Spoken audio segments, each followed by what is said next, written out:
אנשים רבים פשוט לא לוקחים ברצינות את הרעיון הטלפוני, על אף שזהו שלב חשוב מאוד בדרך למציאת עבודה. אולי בגלל שלא מדובר במפגש פנים אל פנים, אולי בגלל שהם חושבים שמדובר סתם בהליך מנהלתי חסר חשיבות. איזו טעות! הרעיון הטלפוני הוא תחנה חשובה לא פחות מרעיון פנים אל פנים. באמצעותה מסננות החברות המגייסות עשרות ולעיתים מאות מועמדים.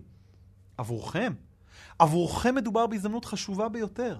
זו למעשה הפעם הראשונה בה אתם הופכים מנייר דו-ממדי לאדם. חשוב מאוד שתיקחו את הרעיון הטלפוני ברצינות. הקפידו להיות במקום שקט ונוח עבורכם. וואו, איזה רעש! חשוב שבמהלך הרעיון הטלפוני תוכלו לשמור על ריכוז גבוה לאורך כל השיחה, ללא הפרעות סביבתיות. הקפידו לא לקבוע דברים במועד סמוך מדי למועד קיום השיחה. חשוב שלא תהיו בלחץ לסיים את השיחה, ושתוכלו לשדר נינוחות ומחויבות לשיחה. ולבסוף, התייחסו ברצינות למי שמראיין אתכם. אנשים רבים חושבים שמי שמנהל את הרעיון הטלפוני הם פקידים חסרי חשיבות. עוד טעות. נעלו את השיחה כאילו שמדובר ברעיון פיזי עם הבנה, שבצד השני של השיחה נמצא מי שצריך בסופו של דבר להמליץ אם להזמין אתכם בכלל לרעיון אישי או לא. ואם כבר אנחנו מדברים על התייחסות נכונה לאנשים, בואו נדבר על תחנה נוספת בה נופלים מועמדים רבים. תחנה קצת פחות רשמית. המפגש עם שומרי הסף.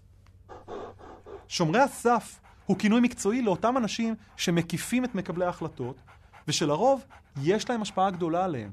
העוזרת האישית, המזכיר בכניסה, אפילו עובדים בהם תתקלו במטבחון בזמן ההמתנה לראיון.